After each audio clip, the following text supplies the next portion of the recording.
Hey everyone, today I want to talk about gear for specific winter environments. Kind of the gear that you're going to add to your rig as a supplement gear to what you should normally already have. But this is supplemental stuff specifically for dealing with winter wheeling, winter adventures. When you're dealing with cold weather, when you're dealing with snow, there's some certain key pieces of gear that you're definitely going to want to have. Now, of course, this is on top of the gear that you should normally be carrying in whatever rig that you're taking on your adventures, going off-road, site, whatever. You know, that's the gear that you should normally already have is going to be your tools, your recovery gear, which I'm going to talk about a little bit again in this video, stress the importance of some of the recovery gear. You know, certain things you're going to have in your vehicle anyways, jumper cables, you know, in your everyday travels, you're going to already have that stuff. And this is some of the stuff that's going to be a little above and beyond what you would normally carry in the summer months, more specifically for that winter time. Real quick, I'm just going to jump right into it. I mentioned recovery gear, and you know, you're going to want to have the basics, but again, you're going to want to have quality stuff. Tree saver, many different tree savers on the market. This is one I've made myself, but you get the idea. If you're going to get stuck, you're going to want to winch off a tree, you got to protect the trunk of that tree. Good leather gloves, goes without saying. Once again, good piece of gear to have in your recovery kit. Some sort of shackle, whether it's going to be a soft shackle or a D-ring metal type. Now, you get into a recovery strap. Same thing, many different kinds. You can get a bubble rope. This is an ARB recovery strap, but you're going to want to have the kind that's stretchable. High quality, stretchable. You're going to want to be able for it to give and yank that vehicle out. Very important in all types of wheeling, especially in winter. And, you know, a lot of this, as far as the recovery gear, you're probably going to get stuck more in the winter. You know, it's easier to get into the snow and get yourself in a bad position because it's harder to judge the snow depths.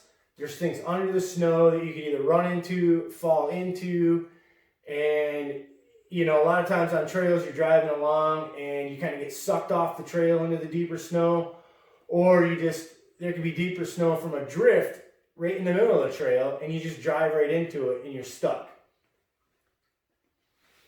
To go along with the winch and the tree saver, you know, if you can self-recover with your winch, and you're going to need, you know, an extra 50 foot.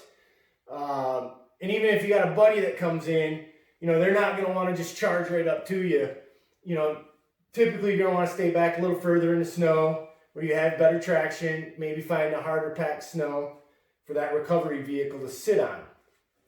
So, good idea is to carry another strap that's longer than your recovery strap, your stretchable strap. This is 60 feet. This is ARB, once again, but this does not stretch. You know, you could use, you know, 100 foot of winch rope to supplement that. You could use a chain or a cable, as long as you're not tugging with it, you know, and using that for the snatching recovery. You know, you're going to want to use or have something in your vehicle that doesn't stretch, that gives you the ability to get out there a little further with that winch rope.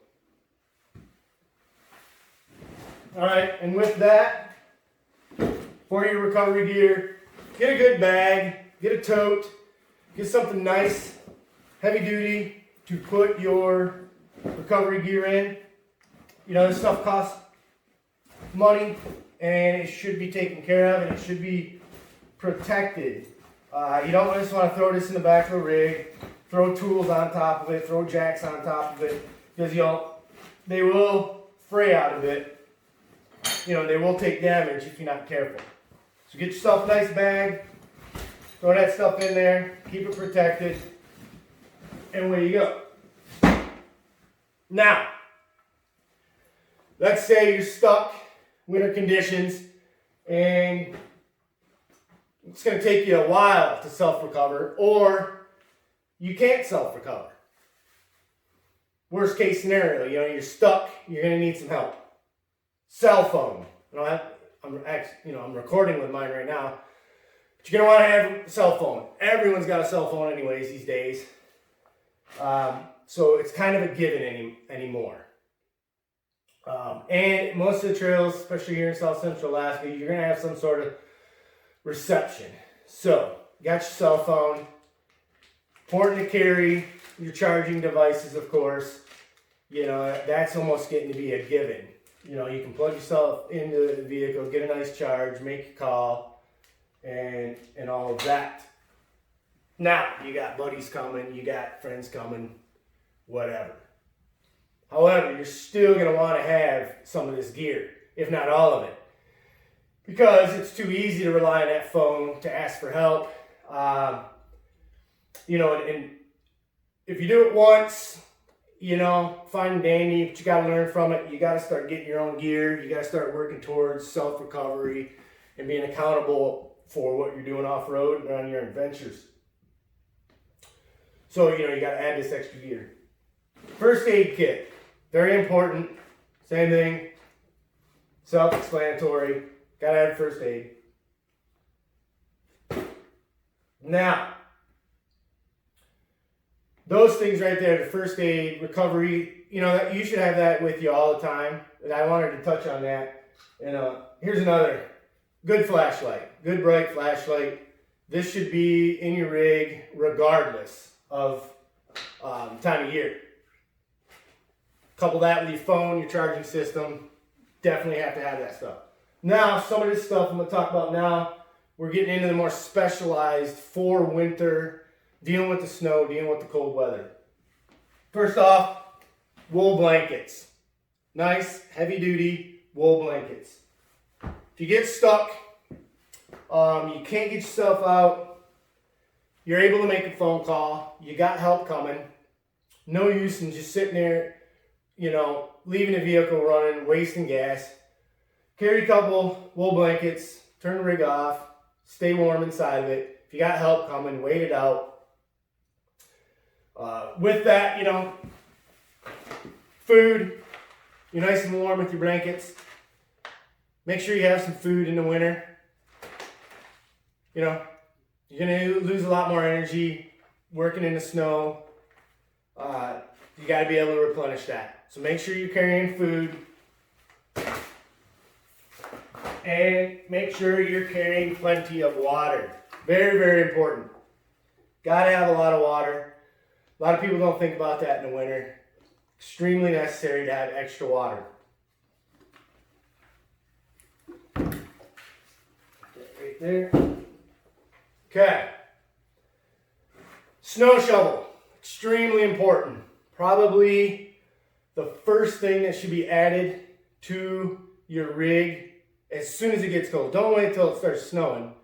As soon as it starts to get cold, get a good quality, not some little rinky-dink folding military shovel or some little aluminum snow machine shovel. Get a good quality big snow that you can move a lot of snow with. Good quality shovel that you can move a lot of snow with.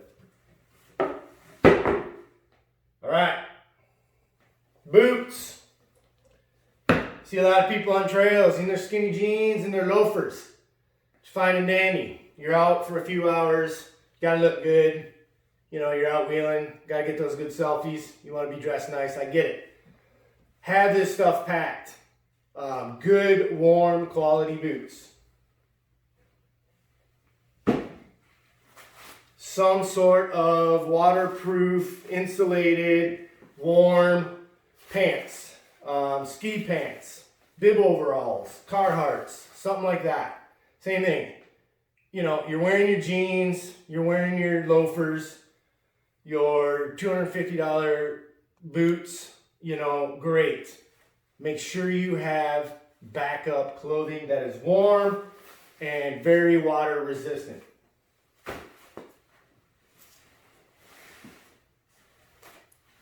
You got your pants, have some sort of warm coat. This is a military surplus, extremely warm. Pack it in there. Leave it for the winter. Good gloves is a must as well. And a good hat. Now you say, Jason, that's kind of, you know, obvious that you need clothing in the winter. Well, yeah. I've seen it too many times on trail in the winter. People who don't have this stuff. You know, they jump in their rig, they're just going to go for a couple hours spin, and boom, the next thing they know, they're further and further down the trail. The going's easy, the snow is packing nice, they're just bebopping along, and all of a sudden they're stuck. Now, you know, now the reality is going to set in. Man, I wish I would have had some warmer clothes. Wish I would have had some food to eat. Some extra water. Socks. Same thing. Heavy duty socks. Your feet get wet, you're screwed. It's no fun. Nice wool heavy duty socks. Part of your clothing gear. Alright. You got your clothing, you got your food. Let's talk fire. You're stuck. Even if you got people coming, you know, no sense in just sitting in your vehicle and being miserable. And even if you got a blanket, hey, you know, your buddies get there, they're going to help you pull your stuff out. Why not have a fire? Why not build a fire? Everyone can stand around, BS, get warm, have a good time. You got a saw, it's important. Maybe an axe. Maybe a chainsaw. Whatever you're going to want to cut some firewood, or even to remove trees that have fallen in the trail and low-hanging branches. That's always something you got to deal with in the winter a lot more than the summer months. So there's some options of wood processing tools, I'll call it. Just make sure, same thing, make sure it's quality stuff. And with a chainsaw, you know, you don't have to go out and, you know, spend big money to get a gas-powered chainsaw. Lately, in this winter, last few months, seen a couple guys with brand new, very nice electric chainsaws. Not electric ones you have to plug in, but with battery packs. I just saw one the other day, DeWalt. Beautiful little chainsaw. Anyone could operate that. Takes up very little space. Put it in your vehicle for the winter. And really, that's another tool. The wood processing stuff should be in your vehicle anyways all year round, especially in the winter though. We'll jump back here. Oh, real quick. You got your wood processed, fire. You know, most people are going to have matches, lighters, all that sort of stuff. But for the winter, year round, carry your flares. Get these, they're cheap. Use it as a signal. A lot more darkness here in Alaska in the winter. You need something, you know, if your battery dies, you can't flash your headlights. You gotta have something to signal. And these are excellent for starting fires with. Okay. Real quick, jump over here.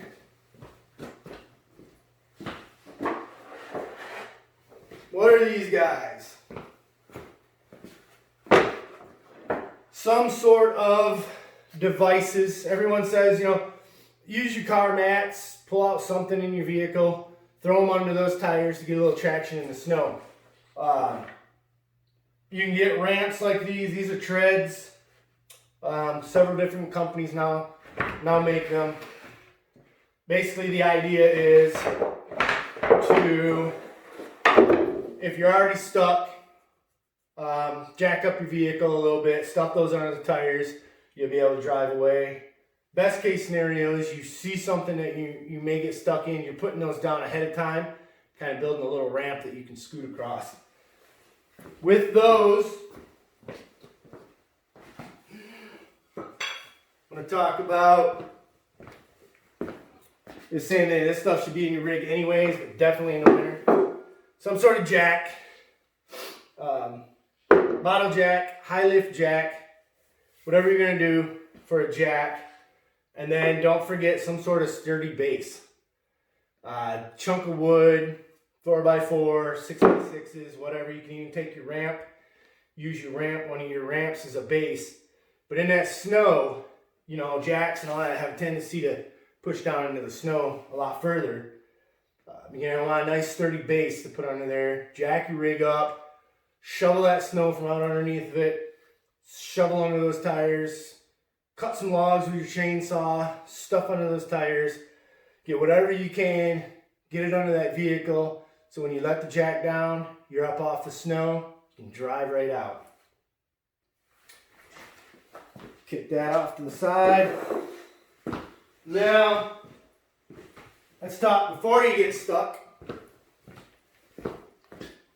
So you're heading out. Let's start thinking ahead before we get stuck. Get to the trailhead.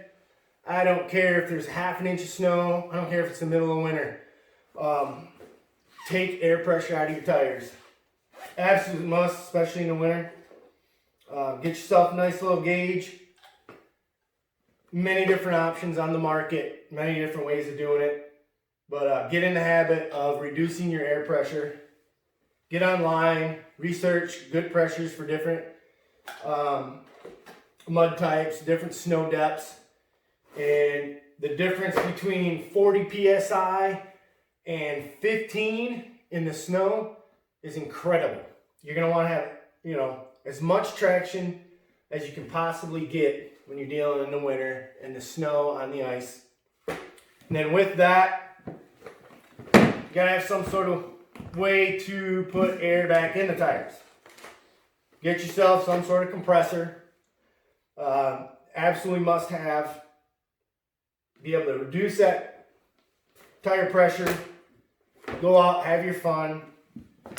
At the end of the day, you get back to the trailhead, get back to the main road, put that air back in your tires, drive home. Quick down and dirty right there. I didn't cover any other, you know, tools, survival gear, and all that stuff, you know, you should already have in your rigs. Anyways, if you're out here doing this, if you're wanting to get on the trails, you got to have a lot of that gear. And I've done other videos. You can go out, you can go and check those out where I've laid out, you know, everything that I carry, which is, most of this is in that pile on that video. But this is the stuff I wanted to do a video of, some winter specific stuff that even if you're out just going out for a few hours, you're gonna want to have this stuff because stuff happens, and especially this winter, some people getting themselves into some predicaments, and you know, you never want to see people not prepared when they're out and about playing in the snow. So thanks for listening. Get you some of this gear. See you on the trails.